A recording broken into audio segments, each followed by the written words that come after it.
तो बच्चों, welcome back to my channel. आज का टॉपिक है अकाउंटिंग कन्वेंशन। इससे पहले अकाउंटिंग कंसेप्ट्स को डिस्कस किया गया है। नए व्यूअर्स उन वीडियोस को मेरे चैनल पर जाकर देख सकते हैं। तो आइए शुरू करते हैं आज का टॉपिक, जो है accounting conventions. And accounting conventions may be defined as a custom or generally accepted practice which is adopted either by journal agreement or common consent among the accountants। ठीक है, अकाउंटिंग कन्वेंशंस आपके क्या हो गए? Accounting conventions आपके custom हो गए या जनरली एक्सेप्टेड प्रैक्टिसेस हो गई, जो कि अडॉप्ट किया गया है किनके थ्रू? अकाउंटेंट्स के थ्रू। ठीक है, और उन अकाउंटेंट्स के बीच या तो जनरल एग्रीमेंट हुआ है या उनकी सबकी कॉमन कंसेंट है, यानी कॉमन सहमति से ये कस्टम्स को क्या किया गया है? इंक्लूड किया गया है, इन कस्टम्स को यूज किया गया है। ठीक है, अब नेक्स्ट जो हम बात कर रहे हैं वो बात कर रहे हैं difference between accounting concepts and conventions. जैसा कि मैंने आपको बताया है कि अकाउंटिंग कंसेप्ट्स को पहले की वीडियोस में जो है मैंने डिस्कस किया है, तो आप सभी नए व्यूअर्स इनको जो है गो थ्रू कर लें, तो आपके लिए ये डिफरेंस समझना और इजी हो जाएगा। ठीक है, difference between accounting concepts and conventions की बात करते हैं, तो आइए देखते हैं इनके बीच में डिफरेंस क्या होता है। ठीक है, अकाउंटिंग कंसेप्ट्स और अकाउंटिंग कन्वेंशन। सबसे पहला क्या है? Accounting concepts have a legal acceptance. ठीक है, लीगली एक्सेप्टेड होते हैं। ठीक है, अब जैसे हमने अकाउंटिंग पीरियड कंसेप्ट बताया था, तो उसमें अकाउंटिंग पीरियड जो 1 ईयर का लिया गया है, जो कि स्टार्ट होता है 1 अप्रैल से और एंड होता है 31 मार्च ऑफ नेक्स्ट कैलेंडर ईयर। ये रूल था, और ये रूल किसने बनाया था? इनकम टैक्स लॉ ने। ठीक है, according to the income tax law. ये सारी चीजें मैं पहले की वीडियोस में डिस्कस कर चुकी हूँ। ठीक है, तो आप सभी इनको इस कॉन्सेप्ट को अच्छे से ब्रीफली उसको समझ सकते हैं। तो उस कॉन्सेप्ट में यही बताया गया है कि इनकम टैक्स लॉ के अकॉर्डिंग जो आपका ईयर है, अकाउंटिंग पीरियड है, वो 1 अप्रैल से स्टार्ट होगा और 31 मार्च ऑफ नेक्स्ट कैलेंडर ईयर को खत्म होगा। तो यानी कि इन कॉन्सेप्ट्स की क्या हुई? लीगल एक्सेप्टेंस हुई। ठीक है, तो accounting concepts have a legal acceptance, मतलब वो उनको लीगली भी एक्सेप्ट किया गया है। फिर अकाउंटिंग कन्वेंशंस की बात करते हैं। Accounting conventions are guidelines based upon a custom or a usage or general agreement. और जबकि जो आपकी अकाउंटिंग कन्वेंशंस क्या होती हैं? वो गाइडलाइंस होती हैं। अब वो गाइडलाइंस जो गाइड करती हैं कि हाँ, दिशा निर्देशन करती हैं कि आपको ऐसे ऐसे करना है। ठीक है, और ये जो गाइडलाइंस है वो किन पे बनी है? कस्टम पे। ठीक है, कस्टम जिसको हम जो ढंग है उसको आप सब लोग क्या कर लेते हैं? मान लेते हैं कि हाँ, हम लोग इस ढंग को फॉलो करेंगे। ठीक है, उसका बार बार कैसे यूसेज हो रहा है उसकी वजह से, या उनके बीच में जो जनरल एग्रीमेंट हुआ है, किनके बीच में? अकाउंटेंट के बीच में। तो उन्होंने जनरल एग्रीमेंट के थ्रू ये डिसाइड किया है। मतलब इनका कोई लीगल वो नहीं है, लेकिन हाँ, ये चीज होनी चाहिए। मतलब चाहे वो यूसेज के थ्रू हो, चाहे उनका ये कस्टम हो या जनरल एग्रीमेंट हो अकाउंटेंट्स का, तो उस पे बेस्ड होता है। ठीक है, फिर accounts concepts are, second point है, accounts concepts are basic assumption on the basis of which transaction are recorded and accounts are maintained. अब इन्होंने क्या बताया था? अकाउंट्स कंसेप्ट, अकाउंट्स के जो कंसेप्ट्स है या अकाउंटिंग कंसेप्ट्स है, वो क्या है? बेसिक एजम्पशन है, जिनके बेसिस पे आप ट्रांजेक्शन को रिकॉर्ड करते हो, है ना? तो हमने अक्रूवल बेसिस इसमें पढ़ा था। ठीक है, अक्रूवल कॉन्सेप्ट पढ़ा था कि नहीं पढ़ा था? जिसमें क्या पढ़ा था कि हाँ, जब जो इनकम है, चाहे वो हुई हो चाहे वो उसका पैसा मिला हो चाहे नहीं मिला हो, लेकिन इसको रिकॉर्ड करेंगे, ठीक है। और मैचिंग कॉन्सेप्ट भी ऐसा ही कुछ बताता था कि रेवेन्यू के साथ उसके कॉस्ट को क्या करेंगे, मैच करेंगे, और वो कॉस्ट उसी पीरियड की हो, उससे रिलेटेड दूसरे पीरियड से रिलेटेड नहीं होनी चाहिए, ठीक है। और उस इनकम, उस रेवेन्यू को जनरेट करने के लिए जो भी कॉस्ट है वो उनसे क्या करनी चाहिए, वो सारी कॉस्ट को चार्ज करनी चाहिए, बस शर्तें वो इसी साल से रिलेटेड होनी चाहिए। जो आपका अकाउंटिंग पीरियड है जिसमें आप वर्क कर रहे हो, जो भी आप अकाउंटिंग पीरियड जिसमें आप एट पॉइंट ऑफ टाइम पे आप वर्क कर रहे हो, आपको वो चाहिए ही चाहिए, ठीक है। सॉरी फॉर द डिस्टर्बेंस, ठीक। फिर ये समझ में आया, तो उन्हीं के बेसिस पे अकाउंट क्या हुए, मेंटेन हुए। अब हिस्टोरिकल कॉस्ट कंसेप्ट था, तो उसमें क्या बताया था कि एसेट्स को जिस वैल्यू पे एक्वायर किया गया है वही वैल्यू आपको क्या करनी है, लेनी है, ठीक है, और उस पर डेप्रिसिएशन चार्ज करना है। तो यानी कि ये जो कॉन्सेप्ट्स बताए गए हैं वो बेस देते हैं, वो बेसिक अजम्पशन देते हैं जिस बेसिस पे ट्रांजैक्शन को क्या किया जा रहा है, रिकॉर्ड किया जा रहा है, ठीक है। फिर जब आप मैचिंग कॉन्सेप्ट ही पढ़ रहे थे तो आपने कई सारे पॉइंट्स पढ़े थे कि जो है नेक्स्ट ईयर से रिलेटेड है, तो उसको जो है अगर कोई भी खर्चा नेक्स्ट ईयर से है लेकिन उसको इस साल कर दिया है तो उसको एसेट्स में दिखाएंगे। ये सारे पॉइंट्स आपने अकाउंटिंग कंसेप्ट्स में पढ़ रखे हैं, तो यानी कि ये सारे अकाउंट मेंटेन करने के लिए ये सब यूज होते हैं। सॉरी बच्चों। Accounting conventions are followed in preparing the profit and loss account and balance sheet, और जो अकाउंटिंग कन्वेंशंस है वो हेल्प करते हैं प्रॉफिट एंड लॉस को अकाउंट को बनाने में और बैलेंस शीट को प्रिपेयर करने में। उन अकाउंटिंग कन्वेंशंस को आप क्या करते हो, फॉलो करते हो जब आप क्या बना रहे होते हो, प्रॉफिट एंड लॉस अकाउंट बनाते हो, बैलेंस शीट बनाते हो, ठीक है। नेक्स्ट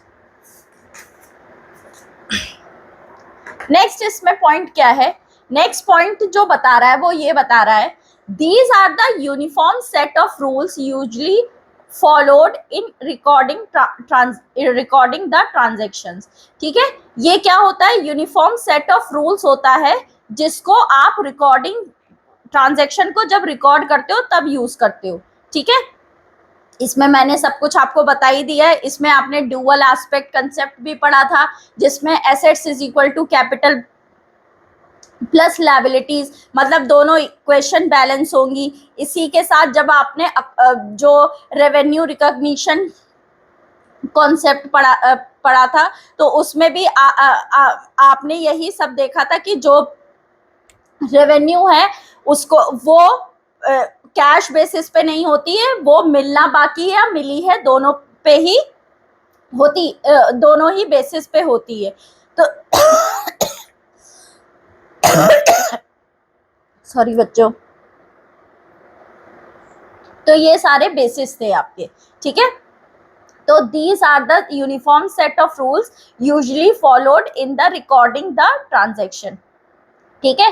नेक्स्ट इसमें क्या है, these are not so important as accounting concept, ये इतने इंपॉर्टेंट नहीं होते जितने इंपॉर्टेंट क्या होते हैं, अकाउंटिंग कंसेप्ट। अकाउंटिंग कंसेप्ट में क्योंकि आपको रिकॉर्डिंग कैसे करनी है ट्रांजैक्शन की, इसीलिए वो सारे रूल्स बताता है कि किस तरीके से आपको कैसे क्या दिखाना है। जैसे हिस्टोरिकल कॉस्ट कंसेप्ट में आपने ये देखा था कि जो जिस वैल्यू पे एक्वायर की गई है एसेट्स उसी वैल्यू पे दिखानी है, लेकिन इसका मतलब ये नहीं है कि आप उसको हर साल वही वैल्यू दिखाए, ऐसा नहीं है। आपको उस पर क्या करना पड़ेगा, चार्ज डेप्रिसिएशन चार्ज करना पड़ेगा।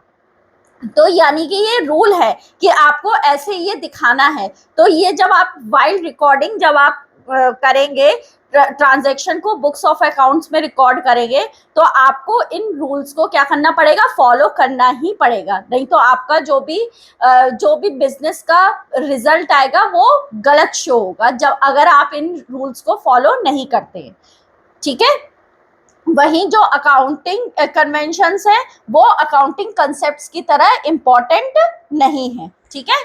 फिर नेक्स्ट इसमें पॉइंट है, there is no rule of personal judgement और individual bias in the following accounting concept, ठीक है। अकाउंटिंग कॉन्सेप्ट्स को आप जब फॉलो करते हो तो ना ही कोई पर्सनल जजमेंट होता है, ना इंडिविजुअल बायसनेस होती है। अब इसी का एग्जाम्पल है, जैसे ऑब्जेक्टिविटी कंसेप्ट पढ़ा था, तो ऑब्जेक्टिविटी कंसेप्ट क्या कहता था? ऑब्जेक्टिविटी कंसेप्ट यही कहता था कि आप जो भी ट्रांजैक्शन रिकॉर्ड कर रहे हो उसमें किसी तरीके से पर्सनल बायसनेस नहीं होनी चाहिए, चाहे वो मैनेजमेंट रिकॉर्ड कर रहा हो चाहे वो अकाउंटेंट रिकॉर्ड कर रहा हो ट्रांजैक्शन को। अब ये कैसे पॉसिबल है? जब आप जो भी ट्रांजैक्शन है उसके लिए एक वेरिफिएबल डॉक्यूमेंट होना जरूरी है, मतलब जो भी ट्रांजैक्शन हुआ है उसके लिए एक वेरिफिएबल डॉक्यूमेंट होना जरूरी है, तभी उसको रिकॉर्ड करेंगे। मतलब हर एक ट्रांजैक्शन को के प्रूफिंग के लिए क्या है, एक वाउचर या फिर कैश मेमो, पेन स्लिप, ठीक है, सैलरी स्लिप, तो ये सारी चीजें होना जरूरी है, तभी उन ट्रांजैक्शन को रिकॉर्ड करेंगे।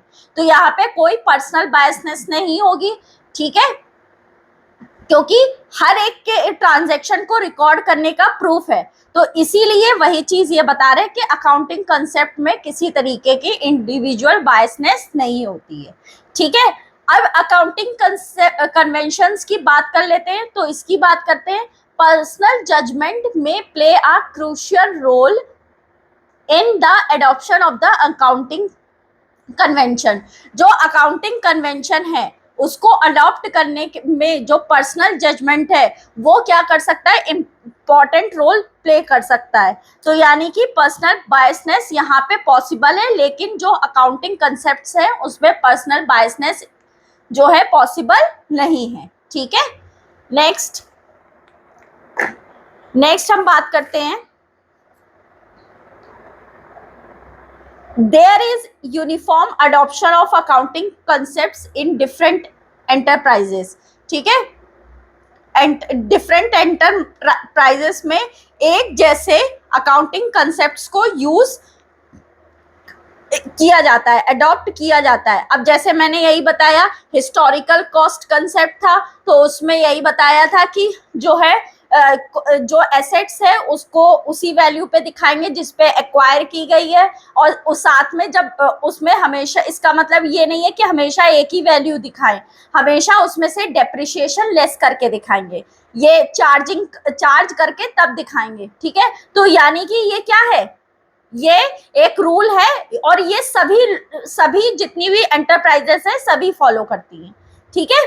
यानी एडॉप्शन में जो अकाउंटिंग कंसेप्ट्स है उनके एडॉप्शन में यूनिफॉर्मिटी है, मतलब सब एक जैसा कॉन्सेप्ट यूज करेंगे ही करेंगे, ठीक है। फिर इसी तरीके से जब हम ये वाला आपका ये कॉन्सेप्ट पढ़ रहे थे, मैचिंग कॉन्सेप्ट पढ़ रहे थे, तो साथ में इसमें ये भी बताया था कि आउटस्टैंडिंग एक्सपेंस होगा तो उसको एज एन एक्सपेंस करके दिखाएंगे, और जो नेक्स्ट ईयर के खर्चे होंगे, जो प्रीपेड एक्सपेंसेस होंगे, एज अ एसेट्स दिखाएंगे। ये सब मैंने आपको इससे पहले की वीडियो में ब्रीफली एक्सप्लेन कर रखा है। सो प्लीज अगर आपको ये पॉइंट्स अच्छे से समझने हो तो पहले की वीडियोस, नए व्यूअर्स उनको जाके पहले देखिए, इसके बाद ये वीडियो जरूर देखिए, ठीक है, तब आपको और अच्छे से क्लियर होगा। क्योंकि अभी मैं जो एग्जाम्पल दे रही हूँ वो तभी समझ में आएगा जब आपने वो कॉन्सेप्ट पढ़ा होगा, ठीक है। फिर there is no uniformity in adoption of accounting convention in the various enterprise. अलग अलग जो भी जो डिफरेंट प्राइजेस है, जरूरी नहीं कि उन जो अकाउंटिंग कन्वेंशन वो फॉलो कर रहे हो वही दूसरा फॉलो करे, मतलब यूनिफॉर्मिटी नहीं है। क्योंकि हमने इसमें एक और पॉइंट पढ़ा था कि पर्सनल जजमेंट जो है बहुत इफेक्ट करता है, इंपॉर्टेंट रोल प्ले करता है, किस लिए, अकाउंटिंग कन्वेंशंस के एक्सेप्टेंस के लिए। तो जब पर्सनल बायसनेस रहेगी तो यूनिफॉर्मिटी का तो सवाल ही नहीं पैदा होता, ठीक है। यूनिफॉर्मिटी कब रहेगी? जब पर्सनल बायसनेस ना हो, मतलब मनमाने ढंग से हर कोई ना करता हो। समानता जब रहेगी जब एक साथ सब लोग एक ही चीज फॉलो कर रहे हो, ठीक है। तो जब यहाँ पे पर्सनल जजमेंट हमने बता ही दिया कि personal judgement important role play करता है अकाउंटिंग कन्वेंशंस को अप्लाई करने के लिए, तो यहाँ पे यूनिफॉर्मिटी का सवाल ही पैदा नहीं होता। यानी अकाउंटिंग कॉन्सेप्ट्स आपके यूनिफॉर्म होते हैं और जबकि अकाउंटिंग कन्वेंशंस आपके यूनिफॉर्म नहीं होते, no uniformity. Okay, I hope आपको ये डिफरेंस अच्छे से समझ में आया होगा। नेक्स्ट हम एक छोटा सा चार्ट आपको दिखा रहे हैं, ठीक है। Kinds of accounting conventions. Accounting conventions के कितने टाइप्स होते हैं? तो एक होता है कन्वेंशन ऑफ फुल डिस्क्लोजर, दूसरा होता है convention of materiality and last होता है कन्वेंशन ऑफ कंजर्वेटिज्म या प्रूडेंस। अब हम आगे की वीडियोस में इन सभी के ऊपर डिस्कस करेंगे। आज के लिए बस इतना ही। आई होप आप सबको ये वीडियो अच्छी लगी होगी। अगर आपको ये वीडियो अच्छी लगी है तो प्लीज मुझे सपोर्ट करिए and do like, share, subscribe my channel and press the bell icon. Thanks for watching this video.